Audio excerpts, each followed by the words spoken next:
Check.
Calling the meeting to order. Due to unforeseen circumstances, our superintendent, Dr. Ferrand, is unavailable to attend tonight's meeting due to the loss of her father.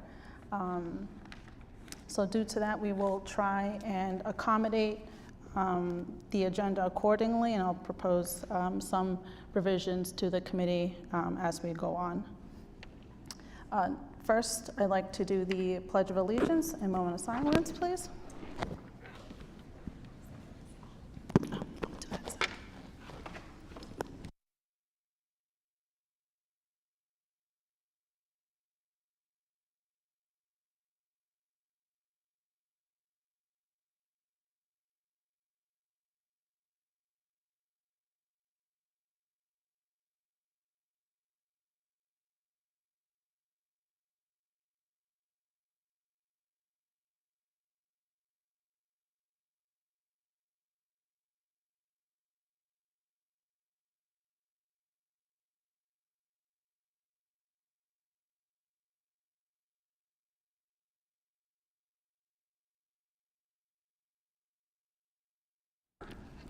Due to not having the superintendent present today, I propose to the rest of the school committee on tabling the executive session for next meeting.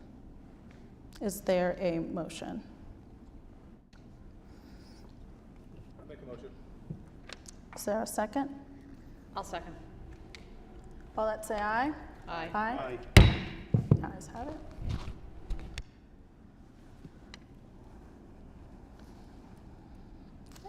Next item, please. Next item is student liaisons.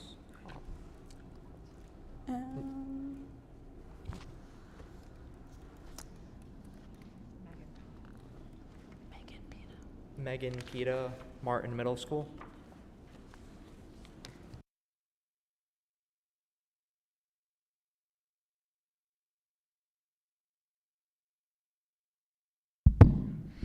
Good evening, all members of the school committee, Dr. Bowler, and Mrs. Corsi. Thank you for having me here this evening as the student liaison for Martin Middle School. My name is Megan Pita, and I'm currently an 8th grade student at Martin Middle School.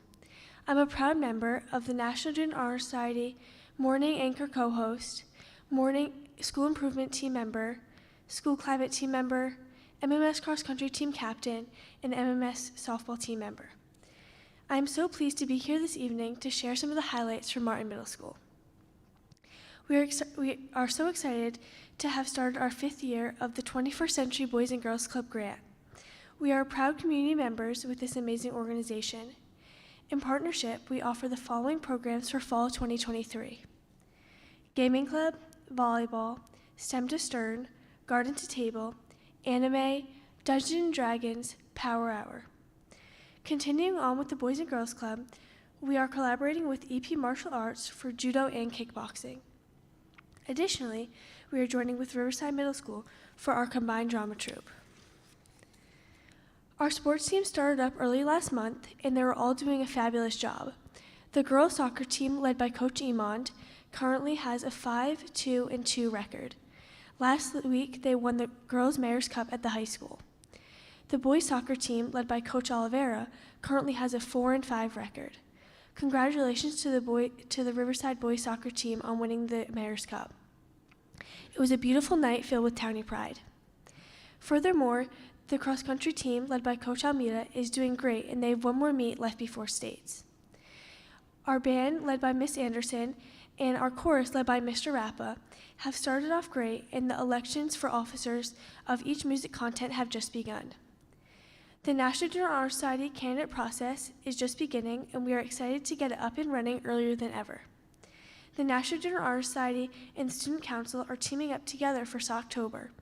All of the socks that we collect will be donated to our friend Carl Sweeney with Hope and Faith Drive.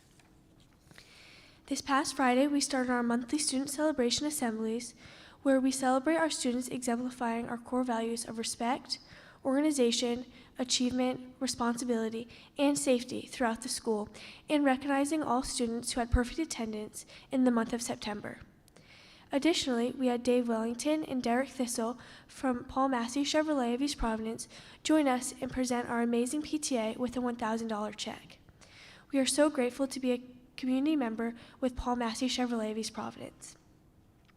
September has been an outstanding first month of school, and our 6th graders have transitioned into our Martin family extremely well.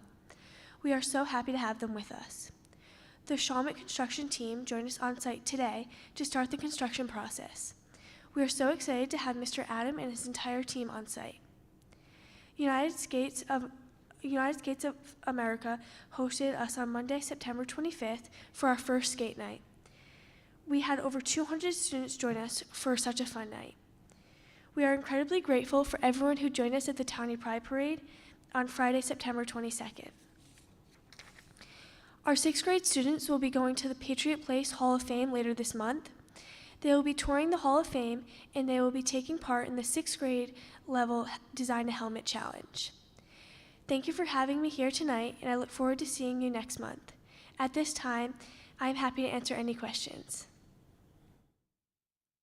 Thank you. Thank you.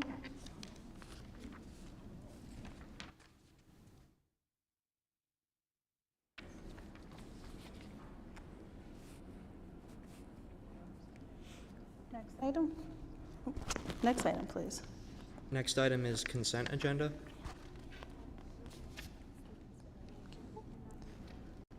Is there a motion to approve the consent agenda?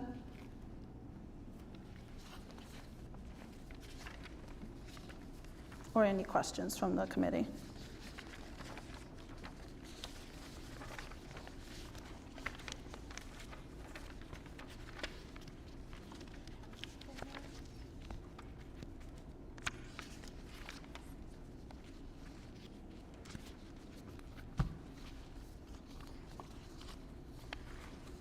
I make a motion to approve?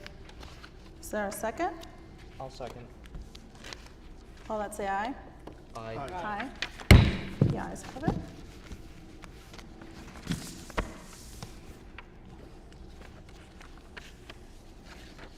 Next item, please. Next item is PTO, PTA, EPLAC reports. Can I make a motion to put this off for about, say, 10 minutes till some people can get here? I think they're thinking that we had executive today, and they're not exactly here yet. So if we could just put this off to later in the agenda? Do you think after or right before action items? Probably. Is there a motion from the committee? I'll make the motion. All right. Is that right before action items or after action items? We'll try before action items. All right, I guess. let's give that a shot. Yeah, as well as the student liaison, if we could just, if we could, what was his motion? Max's motion was to move the PTO, PTA, EPLAC reports right above action items. Can I make a motion to do the same thing with the student liaison? Sure.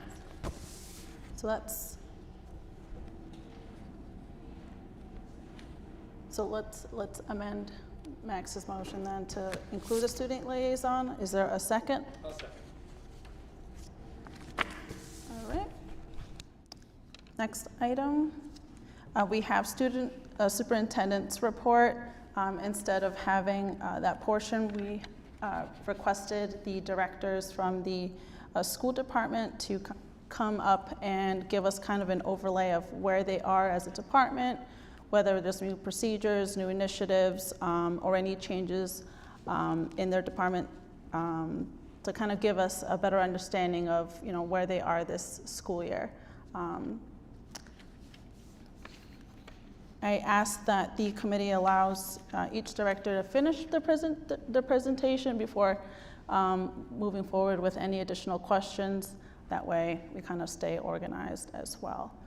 So I'll leave it up to the directors. I'm not sure who would like to go first.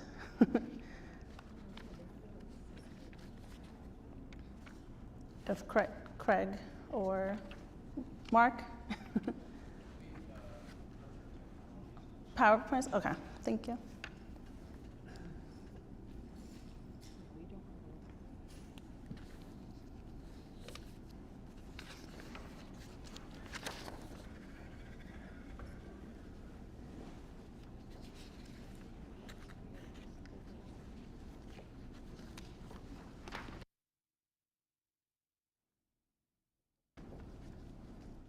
Good afternoon, everyone. It's Alfred Villano here, Director of Technology. I'm going to be kicking off the presentation tonight. I'll be followed by several of my peers, my fellow directors. Next slide, please. All right, so I'd like to break mine down into several categories, which is just generally how I conduct business operations. First and foremost is business infrastructure. Business infrastructure being the one component that most people neglect to see in everyday life because it's the very foundation of our enterprise. I'd just like to update you on some important notes and some projects that are currently ongoing.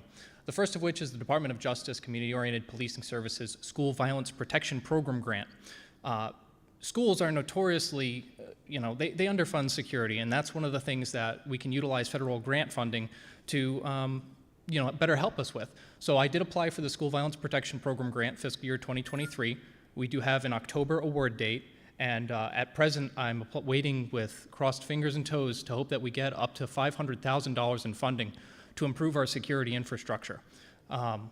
So I previously had an award date of 30 September. I imagine the impending government shutdown pushed that a little down the road. So we're hoping to get word of notice of grant award within the next coming 30 days. FCC E-rate. So E-rate is broken down into Category 1 and Category 2 funding.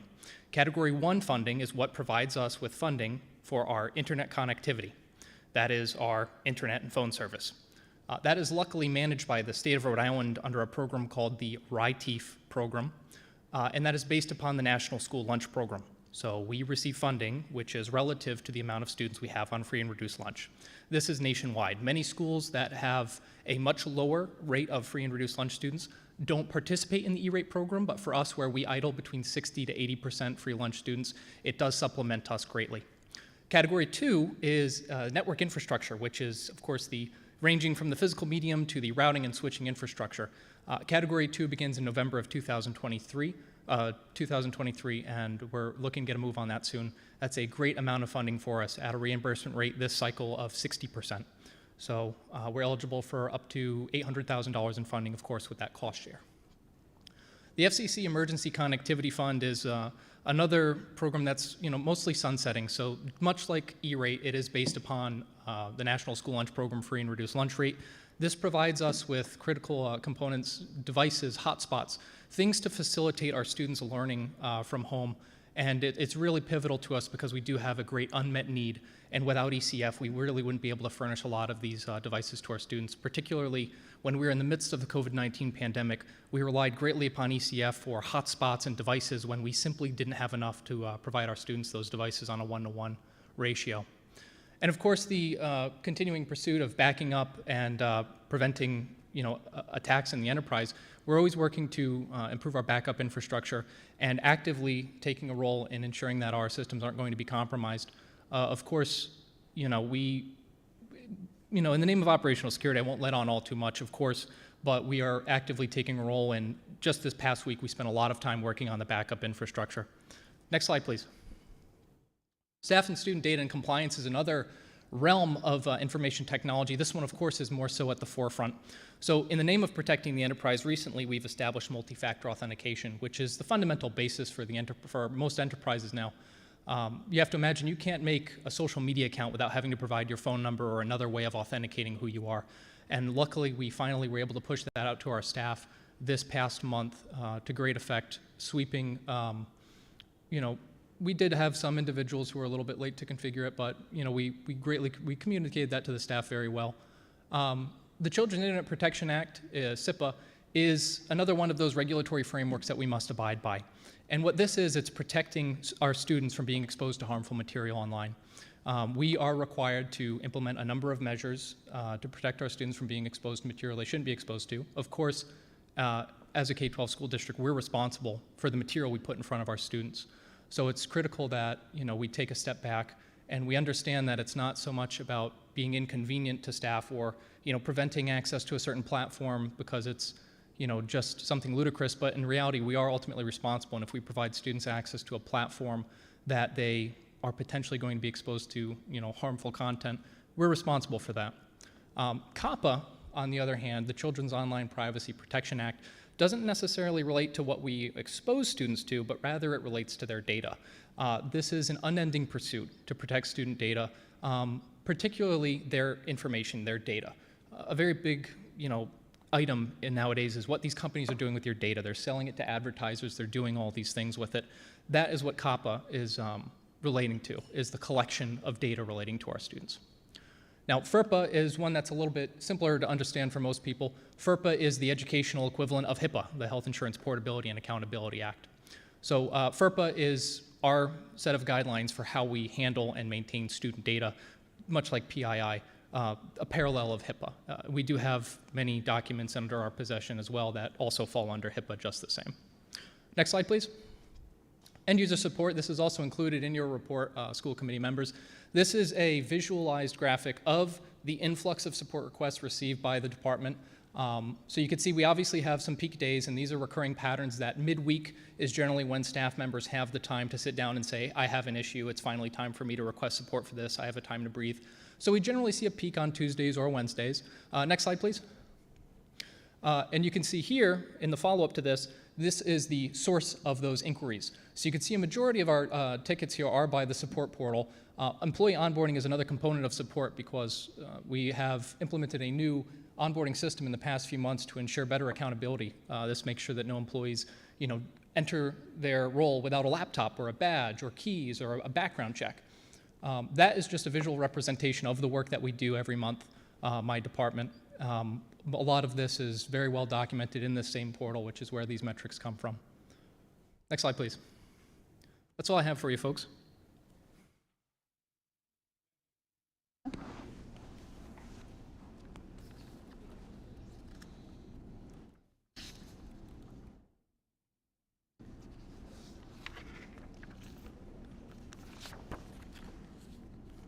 We'll have the next director.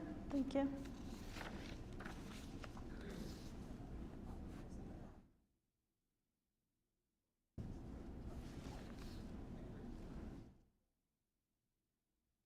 Good evening. Clearly, I am not Leslie Anderson. Thank you. We're just going to skip through. We're going to go into my portion of it.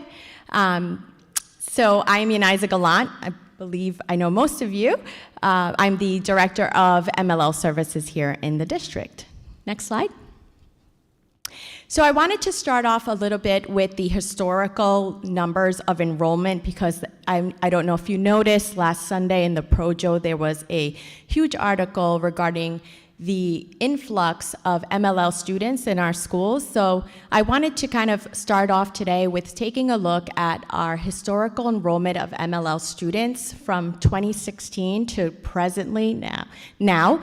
If you take a look at our elementary increases, they don't really show a huge influx of students. However, something to take note when you're looking at enrollment is that is where the majority of our exits happen.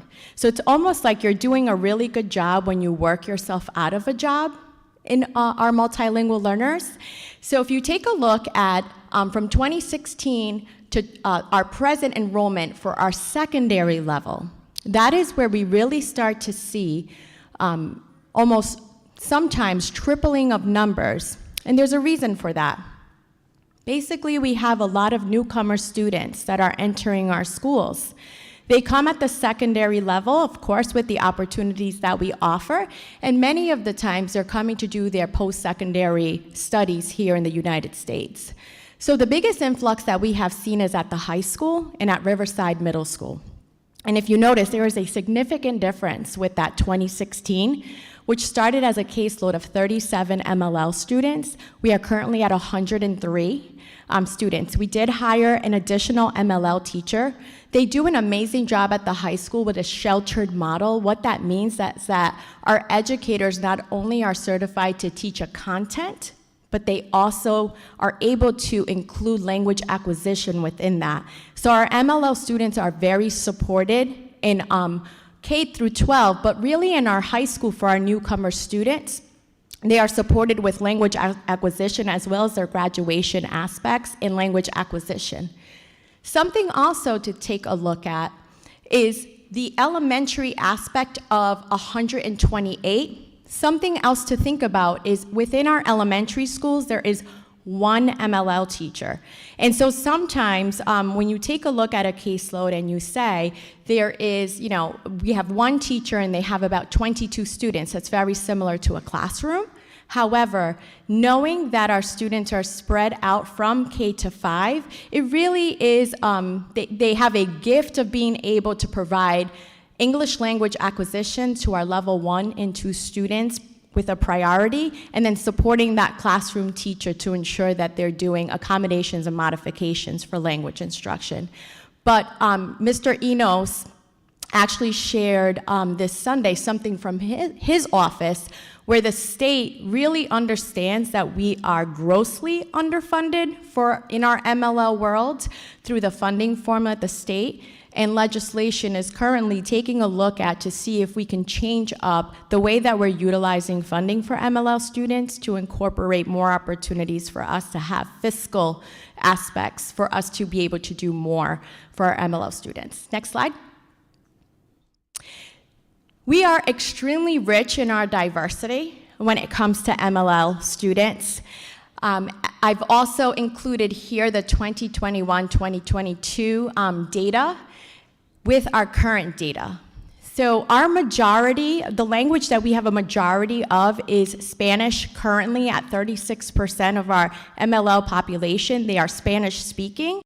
which is very different than in the past, where Portuguese has always been our #1 language. In East Providence, we are slowly starting to see our demographics adjusting and changing to more of a Spanish-speaking population within our MLL students. What's nice is that when you take a look at our Spanish, Portuguese, and Creole-speaking students, it totals 82% of our MLL population, our students and our families. And the reason that that's an important percentage to look at is because we really pride ourselves in translating documents in Spanish and in Portuguese for our families to have access. So we do reach 82% of our MLL families with all pertinent information that goes out.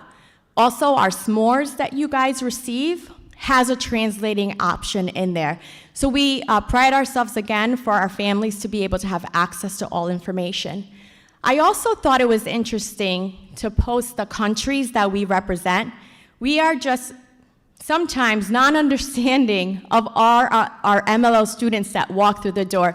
I am Spanish speaking myself. I'm an immigrant to this country too. And so a lot of the times we have this misconception of what MLL is. I mean, we have families in our districts right now from Belgium, Guatemala, Haiti, Honduras, Venezuela, Zimbabwe.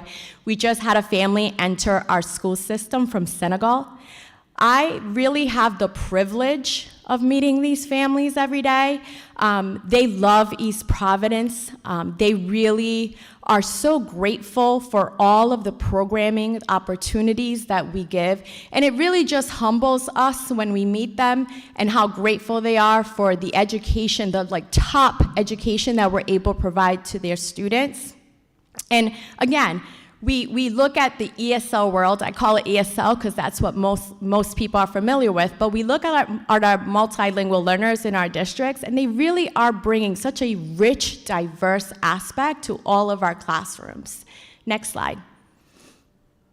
So I wanted to talk a little bit about what actually happens. It's like a mystery, like the MLL world. It's like it's an office, and what is it, what does it do? So I wanted to kind of give you a brief overview of what does it actually mean when you walk through the door and you are an MLL student. So this comes from the RIDE flowchart. We have a lot of accountability that comes along when a student enters the door and they list a language other than English. And that's really what flags them. So any student entering this district has to fill out a registration packet. That packet, page 5, on that packet is called a home language survey. And so that home language survey asks things like, what language is spoken at home? What language did your child first learn to talk?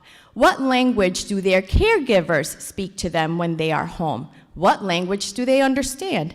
And so that home language survey, if a parent answers a language other than English, even if they're US born, right? So my own children got screened because they grew up with caregivers that spoke Spanish. What ends up happening is the registration office will then flag my office, myself, and say, hey, we have someone that wrote Turkish. And I'll say, great. At that point, that initiates a family interview and a screening process. I call the family in. The student then has to take an assessment that will measure their listening, speaking, reading, and writing in English. While the student is taking that, I interview the parent. I kind of get to know the family a little bit. Specifically, when it's a newcomer family, we use Lionbridge, which is a translation service, so the parent is able to express all that they need to share. When they're coming from another country, those were my favorite because I get to learn culture. I also get to understand what their educational system may be like back home. They share their hopes and dreams for their child. And during that time frame, I'm able to get a historical background on the child. So for example, we have some students that have limited schooling, that in their country they have missed 4 or 5 years of schooling. We also have students that are honors students. We had a student from France, honors student, brilliant, but was a level 1 because they are just starting to learn the English language. After that, my job is then to communicate all that information to either guidance or the school principal. We then have to be able to update all student records on the census, our own records, and on elevation, which is something new that our office has put together as an infrastructure for teachers to have access to data. So if you notice, RIDE gives us 20 school days for a newcomer or an MLL student to start. I do not think that that is fair. That's unjust. So I try to take it under 4 days. And we try to get our students in the door, processed with data, and the ability for a parent to be able to say that their child is now entering U.S. schools. And so that is the process. The parent then gets explained our type of programming. They sign off saying that they do accept MLL services, and then the child will remain with us until they receive a 4.8 on access testing, which happens every January. Once they receive the 4.8, they are then exited, and we monitor them for 2 years to ensure that they're still being successful in school. Next slide. And finally, I just wanted to kind of update you on the current and upcoming MLL initiatives that we have. All of our MLL teachers will be attending the WIDA virtual conference. WIDA is basically our guru. It's our association of language acquisition. So all of our MLL teachers will be attending that next Wednesday, paid for. We also have our MLL teachers and administration have access to the RITEL Fall and Spring conferences, and they're also members of that to stay up to date with the policies and also best practices for MLL students. We are currently calibrating and with the SRSD initiative for our Tier 1 instruction that's happening in our K-8. We have a need in the MLL world for writing proficiency, so we've coupled, myself and Mrs. Riley are working together to incorporate some lighthouse classrooms and best practices to increase our writing proficiency. We also have a community partnership with RIRAL. We will begin our adult ESL and GED classes next Tuesday. We have an all-time record of 45 adults currently signed up to receive either adult ESL or GED at Martin Middle School. We have never had that amount of adults in East Providence sign up for this, so we're really excited. Usually we range between 15 to 20, so we're excited to kick that off. We will be beginning our before and after school extended learning opportunities next week. We currently have 5 administrators that are enrolled at the URI MLL leadership cohort. They are literally going back to school to kind of get some awareness of what it means to lead a building that houses MLL students and how to best serve them. We have written a grant and have received an opportunity to give tuition reimbursement for any teacher that is interested in getting an ESL certification. RIDE lets us know that only 4% of educators currently have the certification, and so if we're really thinking ahead, we want to try to make sure that our in-house teachers get this opportunity. We have a general education MLL pathway professional development, which means if you are a gen ed teacher and you have MLLs in your classroom and you have no idea what to do, we've created some pathways that you can do on your own with a stipend. We have an MLL book club coming up in January. You are more than welcome to join if you would like to. We are currently planning an MLL community math celebration. This will be led by high school MLL students that are looking to receive hours to enroll in the National Junior Honor Society. And so they will be leading this effort.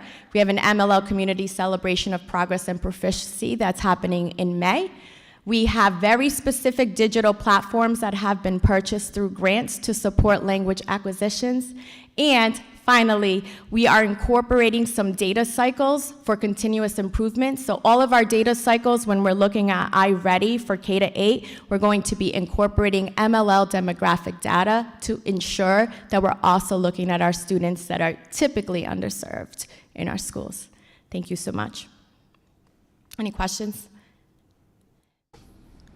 Questions or comments from the committee? Thank you. Thanks.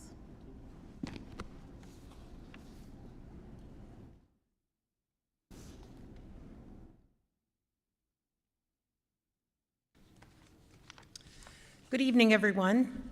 So I'm Leslie Anderson, Director of Pupil Personnel Services. And if you could go to the next slide. And I have Bud McDonnell here, the assistant, as well tonight. So like MLL, we've seen the same in special education, which is an increase in enrollment over the last several years. If you go back to 2019, we're at 979, 941, a dip in that year. That was the end of the pandemic year. And since then, we've had a steady increase to today. Well, this was last Thursday. We had 1,121 IEPs in the district. They're pretty evenly dispersed, pretty much across all grade levels. And so we're not seeing necessarily any huge spike that isn't predictable. So we have seen a huge increase just in the number of bodies as well. So because that's about a 20% increase over time, over the past 5 or 6 years. Okay. Next slide, please. We work very closely with our EPLAC group. We had our first meeting last week, and the dates for the year are settled there. Some of the things that EPLAC will be working on for this year is membership, increasing membership. The executive board is working on providing workshops for parents. We had a really nice turnout, actually, at the last meeting, bigger than towards the end of the year of last year, with quite a few new faces, which was very encouraging. Some of the workshop items that have come up is an IEP workshop for parents, so like a IEP for beginners. The Autism Project has been mentioned, as well as a workshop that will address students' eligibility under the Medicaid program and Katie Beckett. They're very specific in terms of how those families can utilize those services that are available through the state. And the other thing that is up and coming in the next month is new officer elections. Next slide, please. One of the things that has been noticeable is the need for ongoing and continued professional development. And the plan for the year is both synchronous and asynchronous. So this is representative of a website that I built in order to provide our special educators with as much information at their hand, available to them. If somebody could click on the blue link.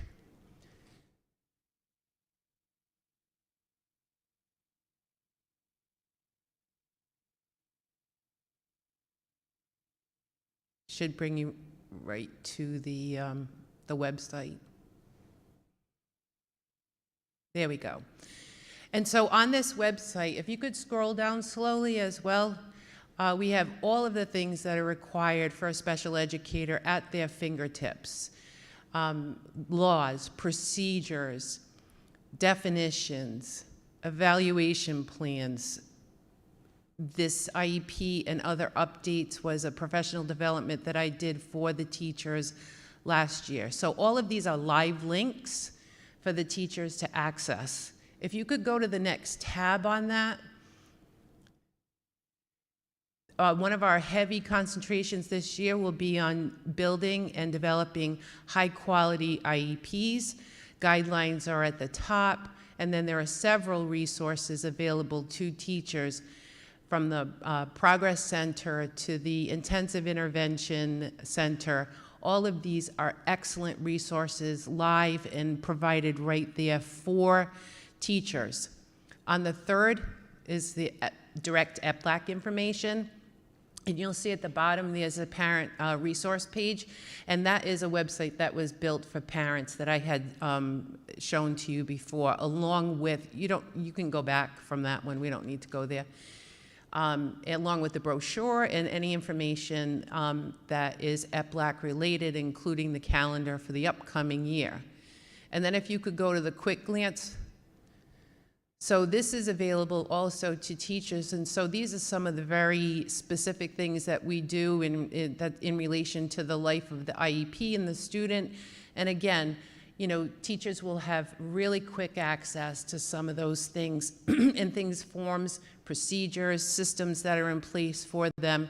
They're right there and available for teachers. That's it for that. You can go back to the original slides.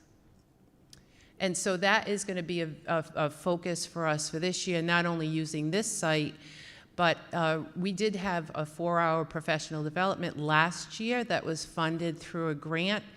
I decided to take a different path this year in terms of providing our staff with the professional development that they need. And that is, rather than having them come to me, I'm going to go to them. And so I'll be spending a couple of hours in each of the 11 schools, at least twice throughout the course of the year, and bring the same message consistently to all teachers. So rather than, you know, having it voluntary and after school, we're going to embed it into their school day so we get the same message to all teachers throughout the school year. Last slide. And so this is an update on our special education audit, which I know that you are aware of. In May and June of 2023, we spent time gathering documents and providing information regarding our systems and procedures. And the American Institute for Research began with its focus groups meetings with principals, central office, and our LEA reps. During the months of June and July, the staff survey was completed in that the document was put together. To date, we have had 245 staff replies and 112 parent replies to the surveys that went out in September and October. That's a really good representation because we have about 650 employees. Usually you get between 10 and 15% in terms of response. And so we have about a third, a little bit more than a third of staff who have replied, and about 10% of parents. According to AIR, the group that is conducting the study, these are really good outcomes.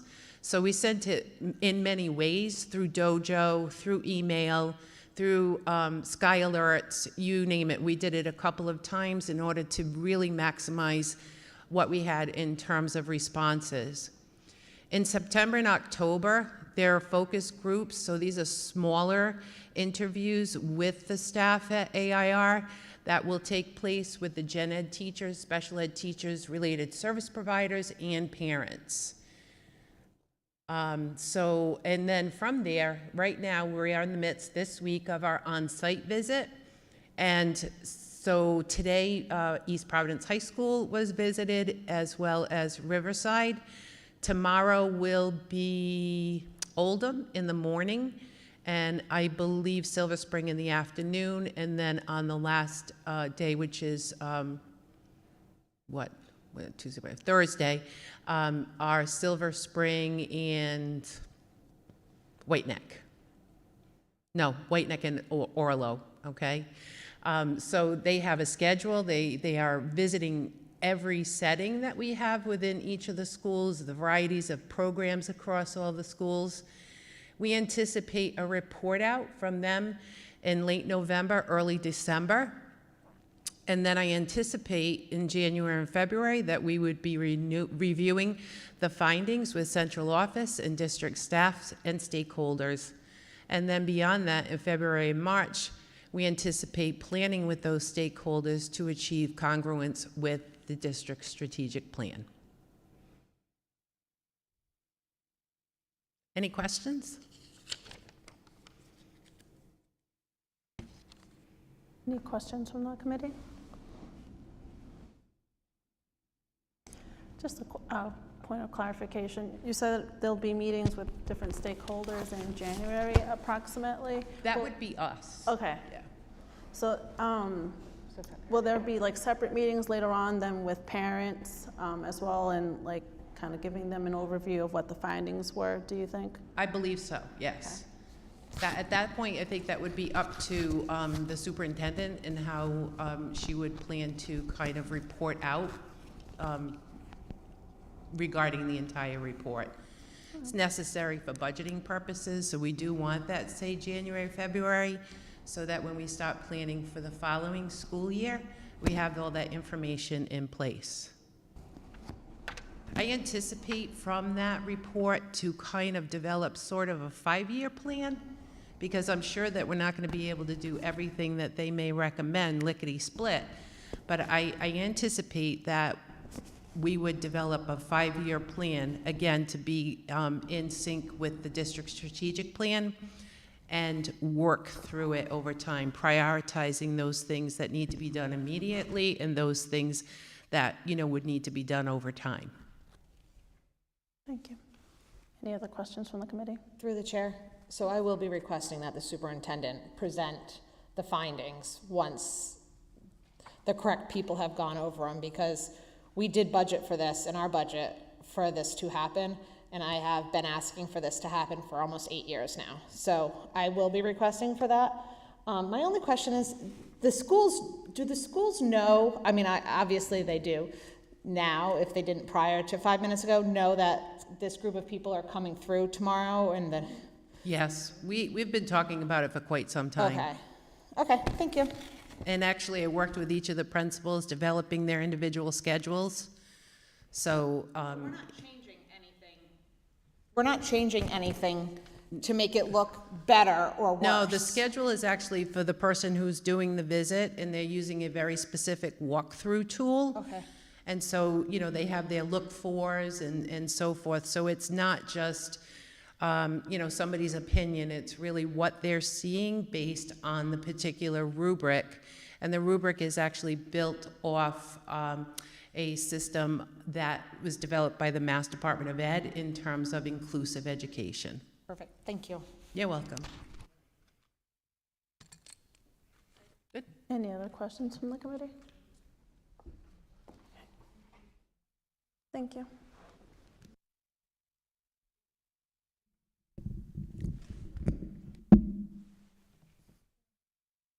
Good evening. My name is Mark Williamson, Director of Human Resources. The slide that's up there now, you've already seen that in a presentation from Superintendent Ferran last week, but I just wanted to highlight again the various services that are provided and the point people from my office that are involved in those various services.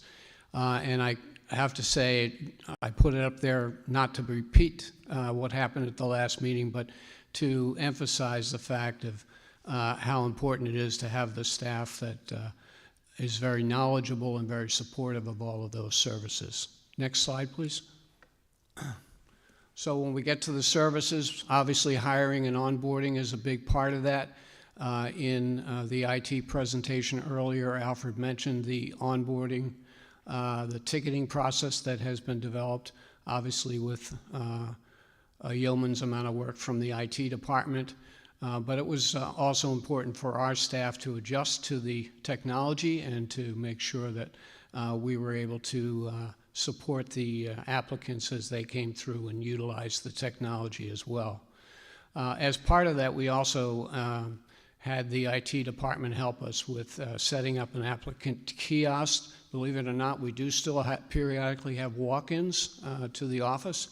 And so in an effort to try to minimize paper, we've been moving away from a paper application to a Google Doc on this application kiosk. So if someone does come in, we'll guide them through submitting their application that way.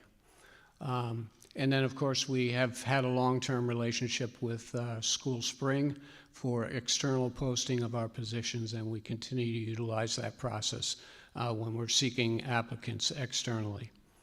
A point of issue is probably too strong a word, a point of concentration for us in services right now is substitute recruitment. And it really boils down to coverage. When teachers or paraprofessionals in particular are unable to report to work, obviously we have to have somebody that covers for them in most cases. And so Our efforts right now at the beginning of this school year is to bolster our substitute list to ensure that we have adequate coverage during absences. On the flip side of that, we're also doing a great deal to monitor the absences. And if you go to the next slide, one of the things that was done earlier that's something I hope we can finalize at some point during this year is I drafted an absenteeism policy, and I would appreciate if we can have some discussion on that at some point and finalize that. During the drafting process, I did have some conversation with union representation just to get their feedback on that. And so when we do begin that discussion to look to finalize the policy, I can certainly share that information with you as well. The primary focus of that policy is really to identify and define some terms. What do we mean by excessive absenteeism? Because it's only fair that employees know what we're considering to be excessive. And then the other aspect is sometimes we're finding that there's patterned absences, whether it be somebody who tends to take days off before or after a weekend, before or after a break, vacation break in the school year. Those kinds of patterns are things that we're trying to heighten and look at with respect to this policy. The other aspect under policies and procedures that we've been working on is standardizing the FMLA practices that we have. And that's really obviously to make sure that we remain compliant with FMLA law. FMLA is Family Medical Leave. There's a federal law, and obviously there are state provisions as well. So making sure that we're in compliance with that, but also making sure that we're communicating that to employees as circumstances arise that they may have a need for leave, so that their rights and their eligibility are fully considered. Workers' compensation is another area, work injuries. We've been strengthening the case management process that we use for workers' compensation, regular communication with the staff who are out on injury. Through the safety committee that I chair along with the director of facilities, we, in this past year, developed two different initiatives. One is safety advisors. We identified people in each of the schools who are serving as safety advisors. And what that means essentially is that they're our contact person at each of the schools to identify areas of concern that we might be able to look at to prevent accidents from occurring. And so we're in the process with the trust right now developing a tool that the safety advisors can use on a periodic basis to tour the buildings and identify this is an area where something needs to be corrected in order to avoid an accident. Under the case management, we're doing a lot more to look at when an accident does occur for the future, what can we do to make sure that same kind of accident does not recur. The other piece of the workers' comp is modified duty. We've gotten approval by the superintendent to explore options for employees, particularly employees who are out on a long-term basis, in order to get them back sooner rather than later, to look at a light-duty type of arrangement for them. It would be on a time-sensitive basis. It would only be for a limited time, with the expectation that at the end of that light duty, they would be able to go back to their full duty. Another area of service that we're particularly pleased with is our Employee Assistance and Wellness Program. We're connected with All One Health for our employee assistance services, and we're connected with the Trust for a lot of initiatives around wellness, which basically centers around work-life balance. There are a lot of programs that Julie Bailey, who is our benefits manager, initiates and communicates to staff, and we have some good participation from our staff and good feedback that each year we look at in order to modify the program to identify and serve the needs of our employee population. And in the employee assistance, we're obviously dealing with crisis support for our employees as well as work-life balance. Next slide, please. I was afraid there wasn't going to be one there. Employee relations and contract administration. This is where I provide the support to the superintendent, the principals, and the other directors within our district to help with administering the contract, help to make sure we're consistent with how we're administering that contract, troubleshooting any concerns that might come up, and offering counsel and advice to the administrators. So that provides us with consistent practices. This, about a year and a half ago, when I initially started here, one of the directives for me was to become certified in Title IX and 504 certification. Title IX is essentially covering discrimination practices, making sure that we're fair and equitable in our treatment of our staff in the district. And so the Title IX law and the certification process gave me the background to assist with that. Assistant Superintendent Bowler is also certified in that, so I'm pleased to be able to collaborate often with her on any items that come up in that area, as well as in the area of 504. That's accommodation for staff. If there are needs for accommodation, we have a 504 committee, which I chair, and we review any requests and determine what we can do to accommodate a request from an employee. Any questions? Questions from the committee? I have a question. I'm just curious, what are like the steps that we take to, identify student substitute teachers?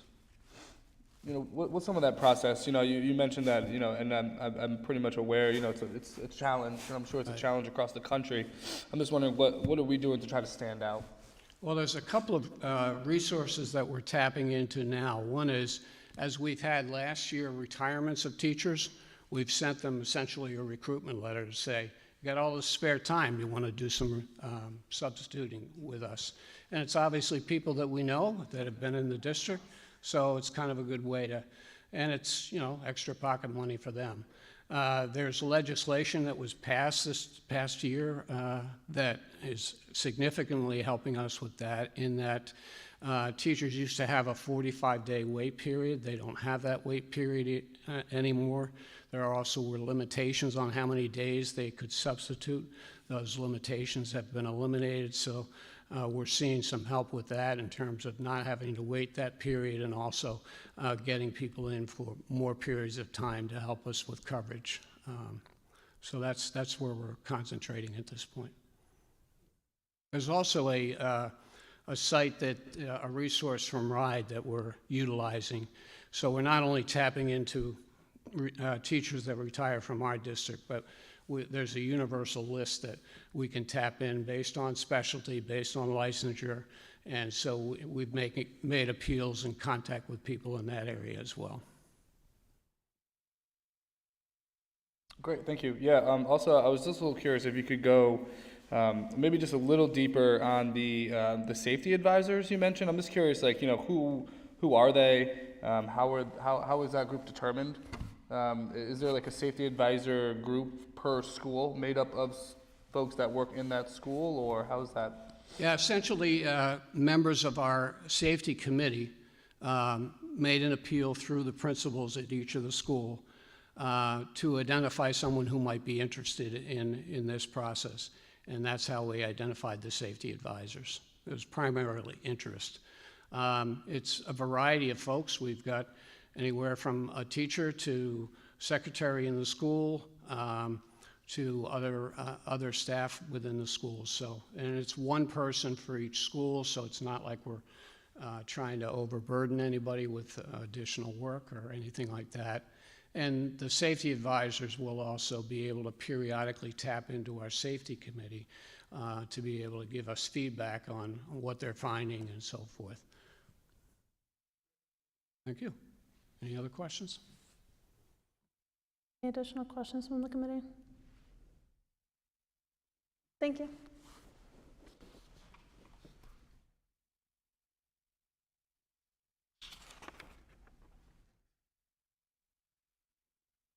Next director, please. Okay.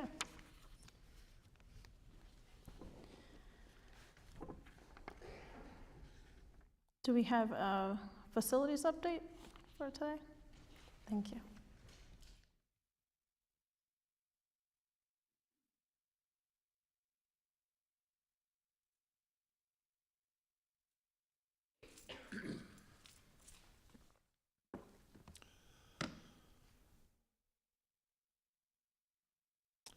Good evening. Brief construction update. Orlo and Silver Spring window replacement projects are both in the punch list phase. On-site walkthroughs of both facilities took place last weekend, and a finalized, agreed-upon punch list was provided for both facilities from the owner's project manager. The general contractor is moving forward with the execution of those punch lists and will be scheduling time in both schools in the coming weeks. The Riverside window replacement project is moving along at scheduled rate of progress. Excuse me. Also, bids for the reconfiguration and refurbishment of the science classrooms and the library are now being received for the Riverside School.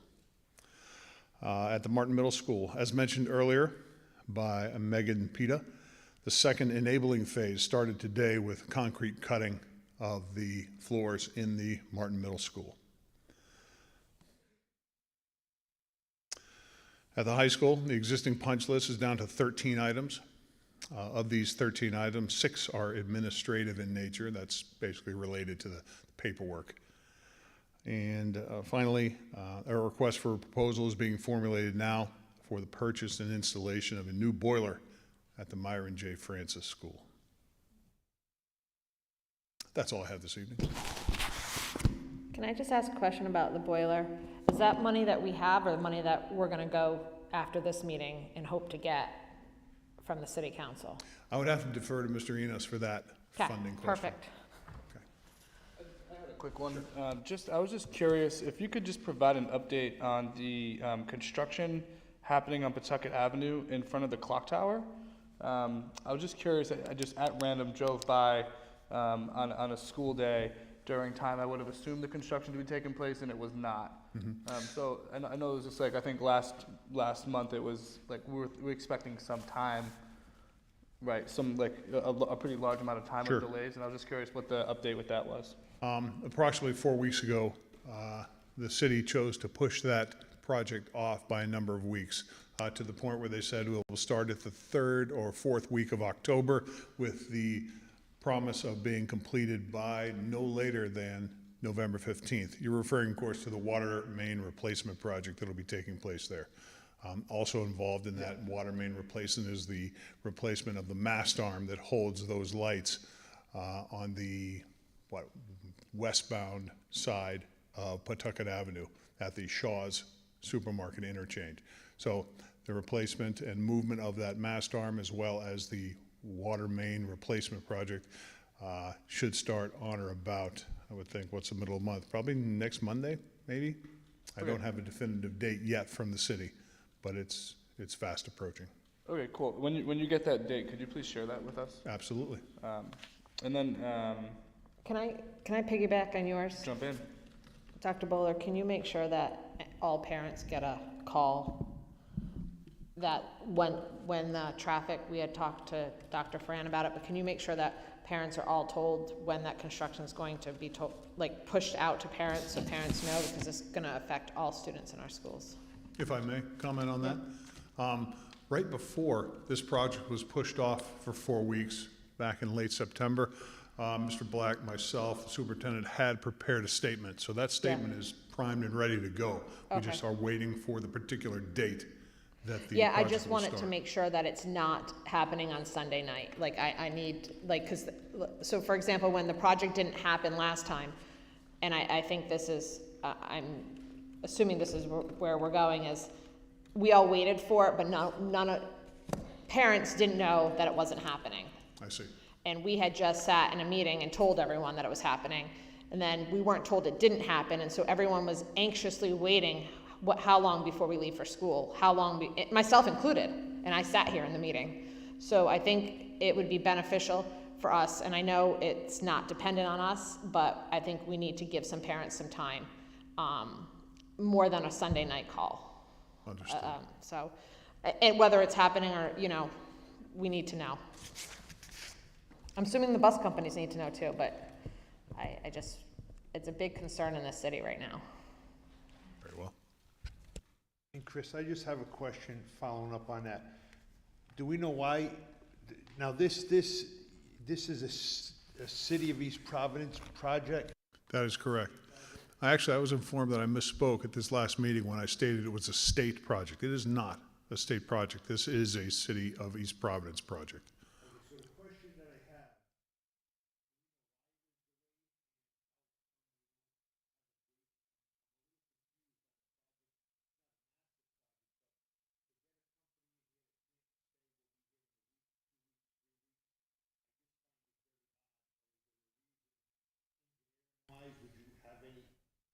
You know what, there was an engineering email sent out a number of weeks ago as to why they pushed that off.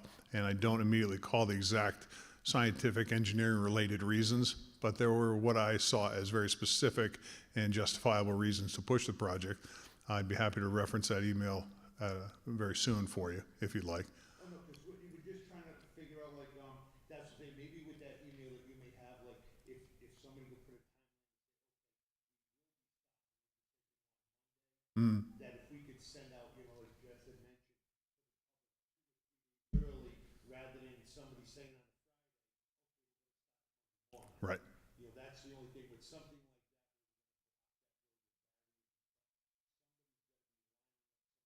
that, where we're gonna perhaps have really a barrier, scheduled with, with heavy equipment and stuff, and I just think that, they should let you, the superintendent of the district, know at least a week before the Very well. and one other question, Chris, please, did the window company show up on Monday? I know it was a holiday, they discussed that they would be there.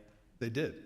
Nice. So the 2 courtyard windows at Orlo we were waiting upon Yes. have been replaced as of yesterday. And did they happen to get a chance to get the Silver Spring? They did. They did minor punch list things at Silver Spring. Haven't seen an updated list. Dan Carpenter was working with them yesterday. He was good enough to work on a holiday.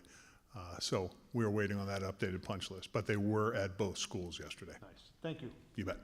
Anything else? And going back to that communication to families, can we also include how long we expect the project to take place on Pawtucket Ave? So say if it's 3 weeks, if we could also inform families of that estimate in the communication, just so they know how long to accommodate for? Sure. One thing we do know, Mr. Brandel, is that it will not go on any longer than November 15th, as that is the date that the state mandates roads be closed up, paved, sealed for the winter. So we know that. So, okay. But to your point, I will get what I hope to be a very accurate estimate of how long the job will take. Thank you. Thank you. Is that throughout the whole state, that's a whole state mandate? Yes, it is. That's That very is interesting to know. statewide. Yeah, that's new. Statewide. Thank you. Okay. Learned something. Thank you. Got it? Okay.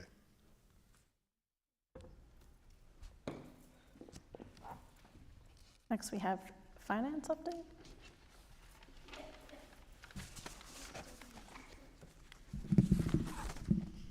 Good evening, everyone. As a follow-up to my report last month, I want to review some line items where some changes were made, and it's a good thing. So first, on the first page, in account 51115, substitute salaries, we were able to move approximately $166,000 out of that line, as the amount for those funds were budgeted through the ESSER 3 grant to help offset the increase in rates for the substitutes. And then on the second page, in the 55,000 series, accounts 55, 630, 640, and 650, So the private, the ed services in-state, and ed services out-of-state. We reviewed all of the open purchase orders for the out-of-district special education placements, and we were able to close quite a few of them. Students leave during the summer, students enter during the summer, particularly those students that might be residing in group homes or who with DCYF. However, our closure of the purchase orders resulted in a significant swing to the good for those budgeted lines. So that's a good thing.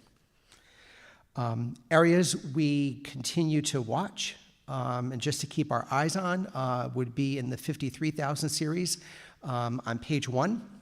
So right up at the top there, the speech therapists, up almost $50,000 from last month, but there are services that we have to provide. So we make sure that the students have what it is that they need. And then also and sorry for having you flip back and forth.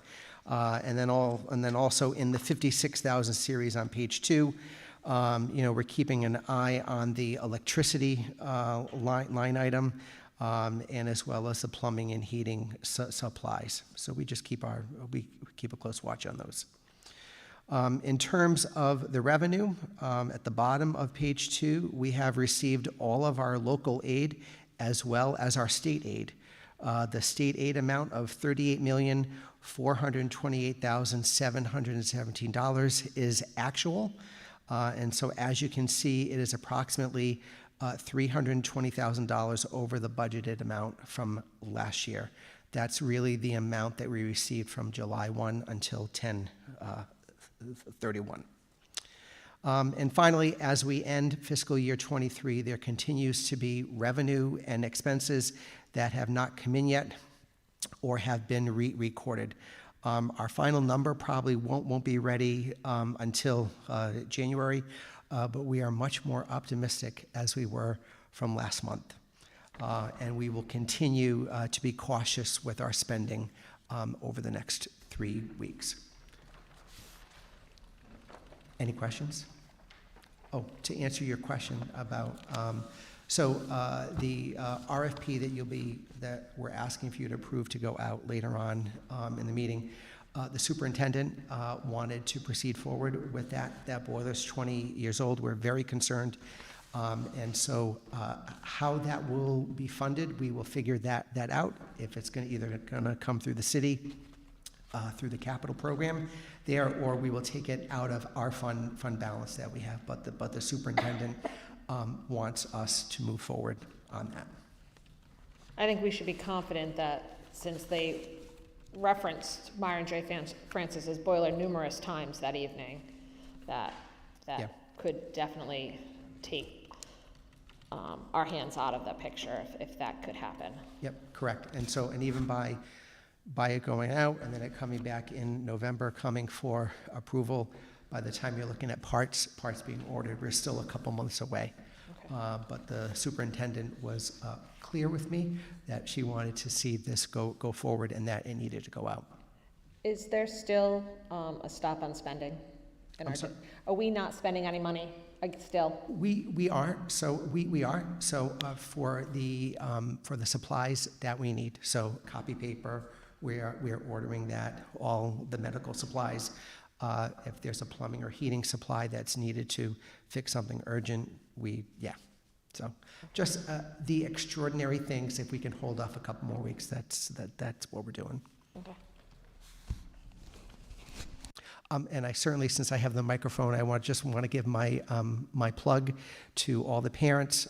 So for those of you that who have applied for the school lunch application, we greatly appreciate it. However, there are many, many more of you that still have not. Lunches are not free anymore. So please go to www.myschoolapps.com. We have paper applications available at your schools as well in Portuguese and Spanish. We want to help you. Thank you. If we could put that up behind our heads, I know people who stare at us during the meetings, and there's usually a handful. If we could just put that up for them, they'll be able to see it. And while they're listening, they can apply. I was just wondering two things, kind of for the committee, but it might be relevant.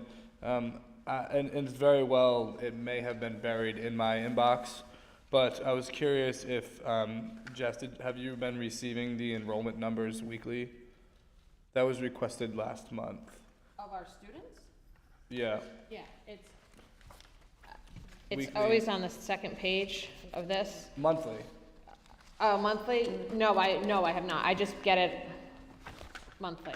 And then I was curious also, Mr. Fred, you asked for the capacity of classrooms at the high school. I was wondering if you received that information as I well. didn't, unless I missed that too.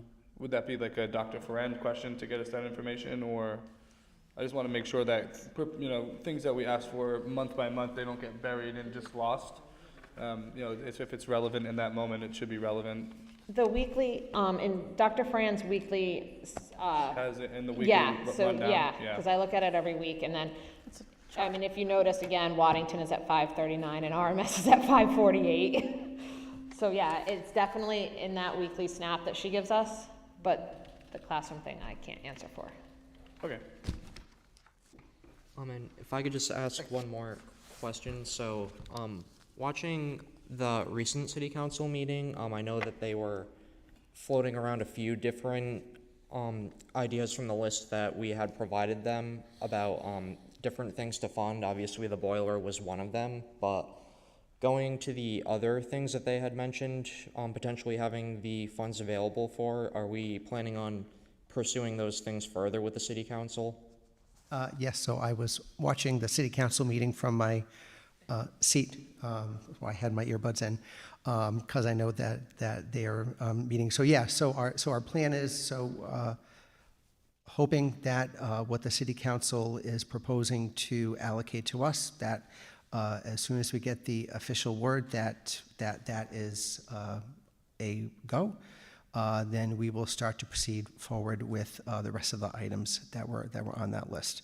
So that was the new fence at Orlo Avenue, a gym divider over at RMS, a front loader for the maintenance department, and as well as a new mail van / car / truck. So I know Jenny and I talked about this, but I just want to make sure that I'm correct. If those are the items that we at this time have given them, and I'm not going to say because I'm not jinxing anything, but if something were to happen worse and we needed something different at a school that was more important than a box truck, we could use that. They can't tell us how to use the money. They can hold the money, right? Right. I would think that we would need to approach them. Correct. And say, and I'm pulling this, right? Yeah, don't say it. That If was, the, yeah. I don't even want to say it. No, me either. That's why Yep. I'm not. But if there was something dire that happened that we wanted to, instead of doing the gym, Right, the gym divider at RMS or the front loader, that those funds were going to be allocated to something else, we would need to go to them and to explain the rationale as to why. Based on more of an emergent situation. Correct. Okay. I just want to make sure that, I know that the law is iffy about that, but the law is the law. Right. And so it's funds that they will hold Correct. for us to use. For capital projects. Yep, and to get their approval. So once if the Francis boiler gets approved and included, once you approve it, then they will go to the city council for their approval as well. Any other questions from the committee? Thank you very much. Thank you. We would also like to recognize 2 award recipients from last month. Joseph Baruso for receiving the RIDE Career and Technical Teacher of the Year. And we would also like to acknowledge Amy Kudo, 2023 Rhode Island State Teacher of the Year, as well as Kristen Kudulakis, Cox Communications Coaches Award as well. I think East Providence has been really lucky to have really successful, high-achieving teachers, and I'm happy to see that the state and other people around the community have have recognized their dedication and love for teaching to their students, to their community. They always go above and beyond to really make sure that everyone's being supported and have all their needs met. So again, great applause to, again, Kristen Katalakis, Joseph Baruso, and Amy Kudo. Oh, Ahmed Kudo, apologies.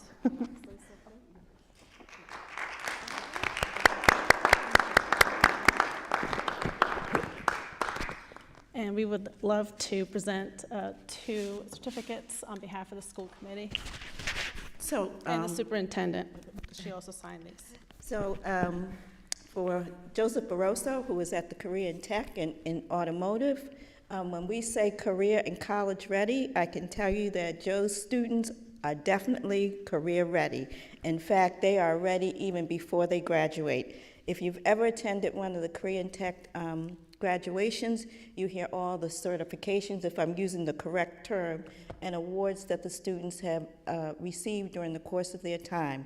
So I know I depend on Joe for my car. I trust Joe with my car, and his students are doing a great job in the community. They also go out in the community. So for those in the audience, give it up for Joe, please. Congratulations. And then for Ame Kutu, I had, I've known Ame since I've worked in the district, but I did spend some time at White Neck, so I had many opportunities to be in and out of her classroom. And she is our Rhode Island State Teacher of the Year, which is a big deal. And along with that, Ame always says, I've been selected as the State Teacher of the Year, but I stand for all teachers. So in East Providence, we are proud of her, and if you go to the Commissioner's newsletter, you'll see all the wonderful videos that she has done for the state, one on attendance, and just very, very inspiring. So we are proud of Ame too, so please give it up for Ame Kutai.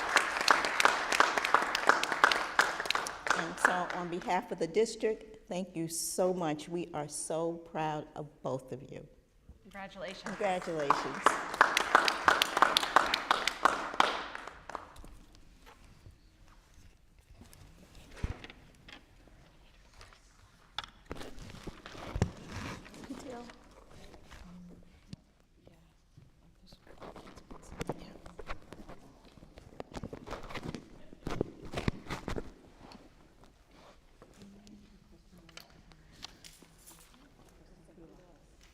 Just a brief mention. Our student liaison from the high school is here, waiting patiently. It wouldn't be too much trouble. If Those RMSs. Yep. Oh, Not that I didn't even know see you them there. at all. but- Very good. Wanted to make you aware. Yep. Thank you. Okay, next is Nathan Tavares, East Providence High School, Student Liaison.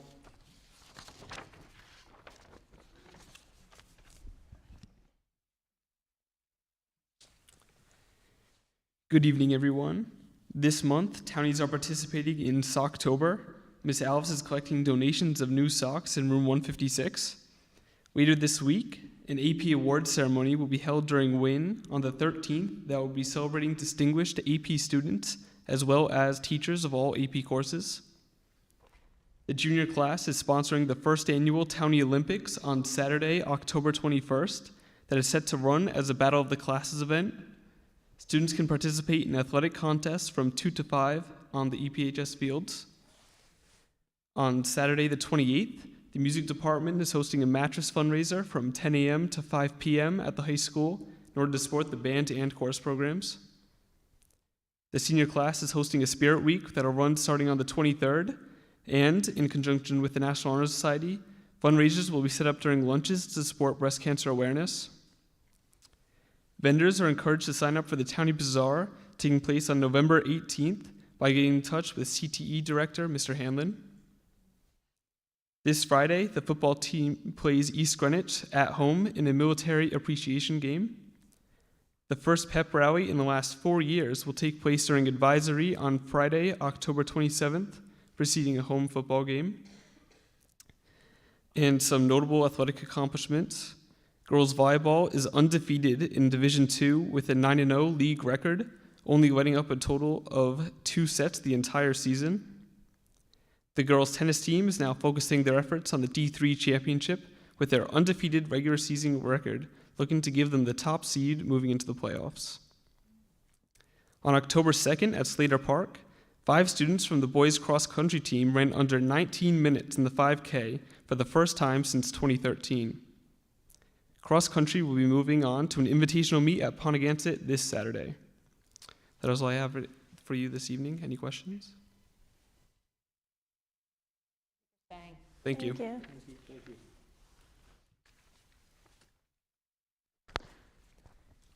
And next is Tyler Melmed, Riverside Middle School.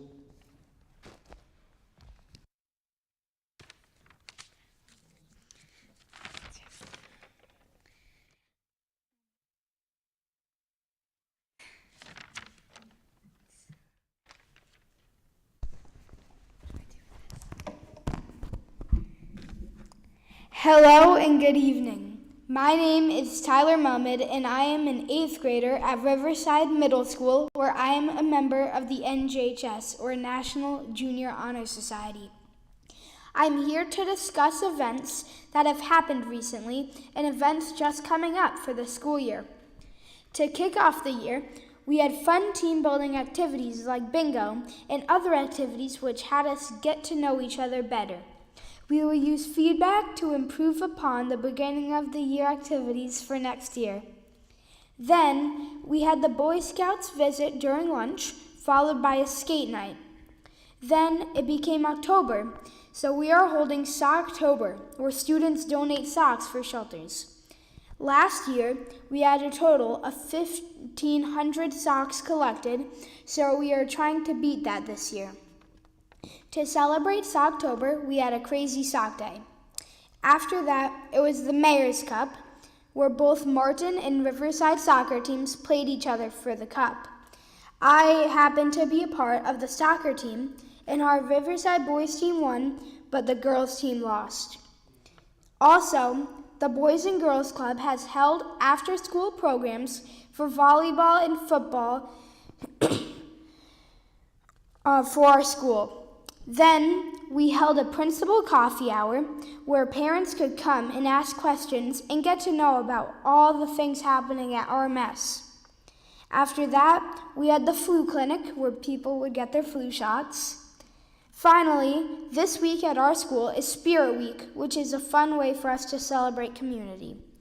Looking into the future, we have Unity Day on the 18th, the Halloween dance on the 27th, and Multicultural Night on November 2nd, where people can bring food, activities, and prizes. Thank you for your time.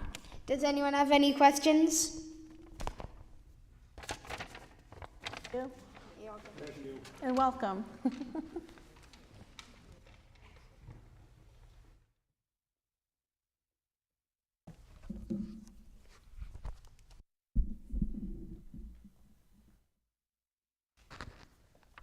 And next is PTO, PTA, EPLAC reports.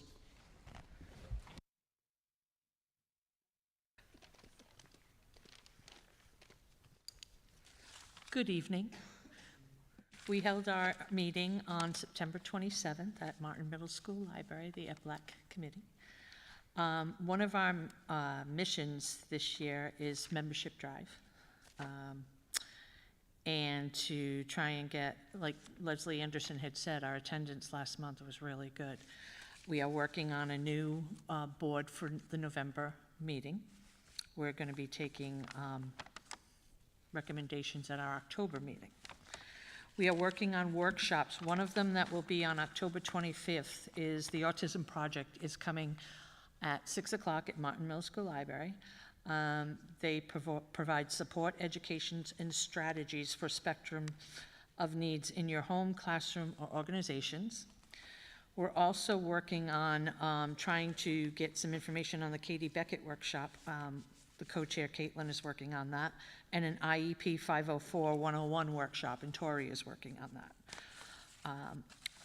Another thing we're doing at the end of each EPLAC meeting is if parents have concerns or would like to talk to us individually after and we don't want to do it in a public forum, they're able to stay after, or we can set up a time for them to come and talk to us and positive or whatever issues they may need help with. I think that is about it. Thank you for your time. Our next meeting is October 25th at 6 p.m. at Martin Middle School Library. Thank you. Through the chair, do you mind if I speak for Riverside Middle School PTSA? Please go ahead. Thank you. Hopefully there's people watching, but I still am president of RMS PTSA, and they are looking for officers as well.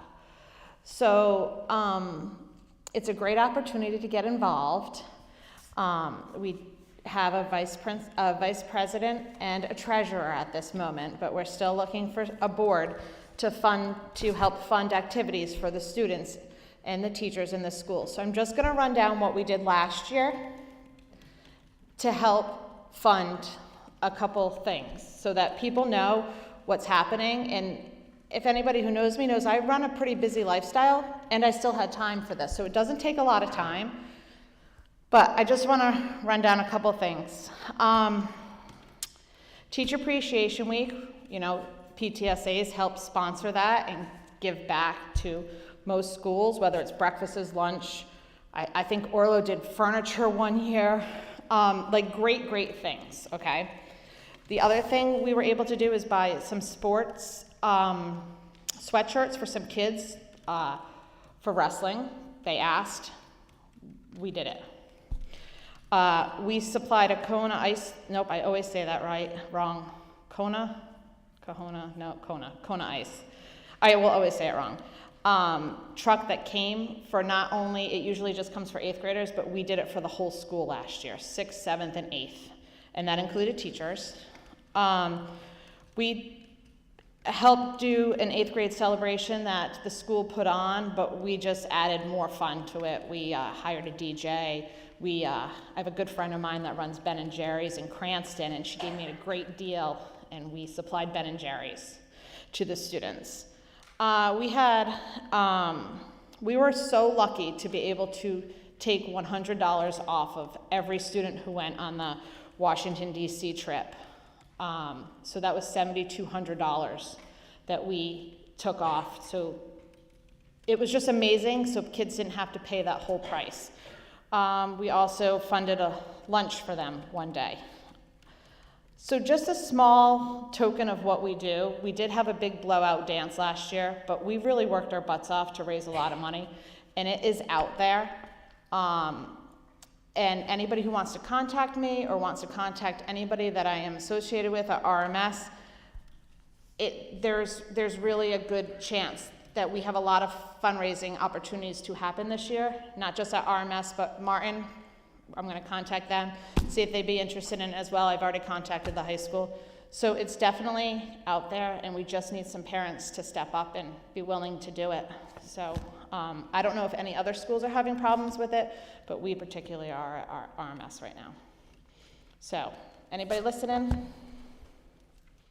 Oh, and the last thing we did is we bought the kids, the 8th graders got a popcorn machine, a new one for the high school to give as a class gift, and then when we opened it, we realized it was smaller than the one we have. So we will be returning that, but just looking out.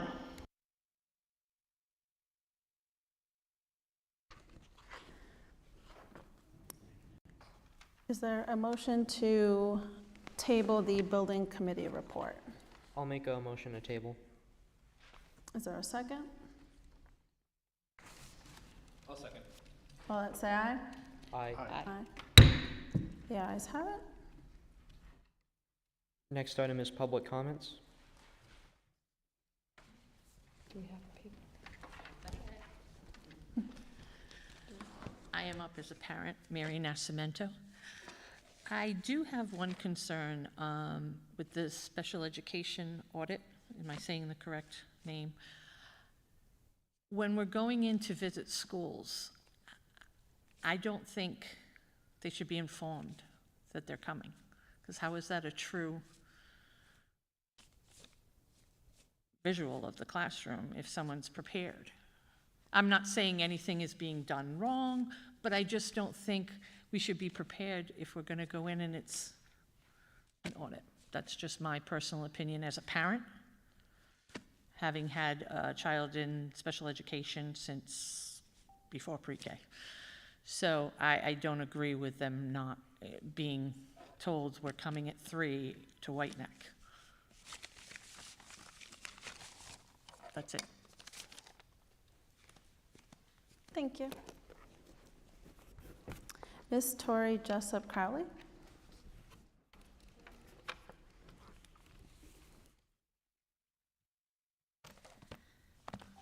Good evening. If you would just bear with me for one moment, I'm just going to wear 2 hats tonight really quick. One, just as a parent, I wanted to just follow up, and I know we can't really have dialogue, but last month I brought up the concern about foreign language for children who might not be able to take a foreign language due to a literacy issue, like my children who have dyslexia. I wanted to know if we're following up with options. I have spoken with RIDE. There is, I'm not sure if there's more than one, but there is a high school that is currently offering ASL as an option for foreign language, and it is accredited foreign language at the Rhode Island College. So it is an option that we can look into. I know that as building programs for the high school, it has to do based upon student interest, but I would like us to start looking outside the box, because I would love for my child to take a foreign language, as it is, as you all know, a requirement for graduation of high school. And then the other thing to explore is conversational Spanish or conversational Portuguese, or finding a way to have the accommodations of part of that written part of those languages to be just finding a way to have our children have inclusion in the foreign language programs. And my child loves to speak Spanish, and I would love for her to continue that, but I know that her dyslexia gets in the way of that. She has not been able to master the English language just yet. So that is my mom hat. So now also I'm just coming to you. As you know, I come often in regards to literacy issues and my forefront of dyslexia. So I am on the board of Decoding Dyslexia of Rhode Island, and I want coming here to remind you that this month is Dyslexia Awareness Month. I had proposed last month to work with anyone in our district who would help me promote this awareness to all of our schools. I wanted to come with this wonderful infographic for you to share tonight, but it just hasn't gotten its final approval from an organization. But I can share with you that the state of Rhode Island, the State House, will be lighting up red. Red is the color associated with dyslexia right now, because that seems to be the markings that some children get on their pages. So we're trying to redeem that color red. So that's why we chose red. So October 20th to 27th, the State House dome will be lit up in red, along with multiple buildings throughout our state and also bridges. Thank you to our mayor. East Providence High School, City Hall will be lit up red as well.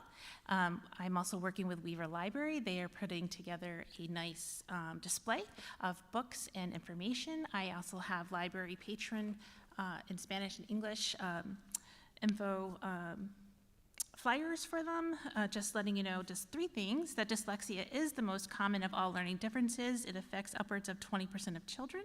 Dyslexia makes it hard to learn to read accurately and fluently, but people with dyslexia have a variety of strengths.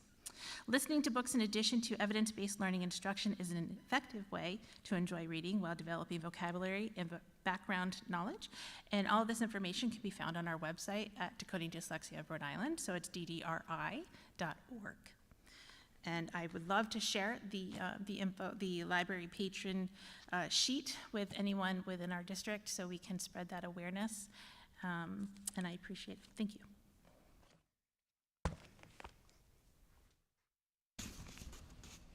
Next, I have Ms. Nicole Orellana.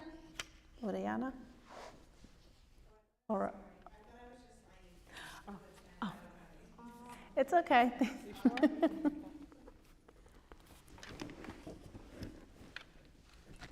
Next item, please. Next item is action items.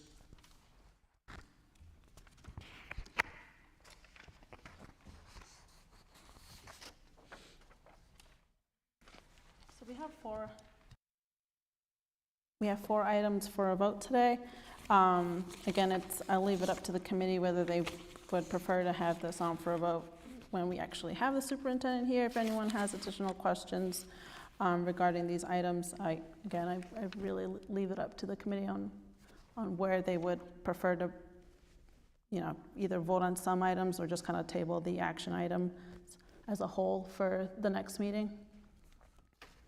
Not sure really what your guys' thoughts are on that. I mean, I'm good with, this is just my opinion, but the graphics printer, I mean, I'm assuming we need that. The virtual learning plan, we're not gonna do, right?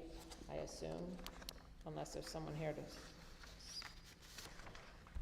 speak about it. Sure. The printer for the graphic communications, that's being funded by the Perkins grant.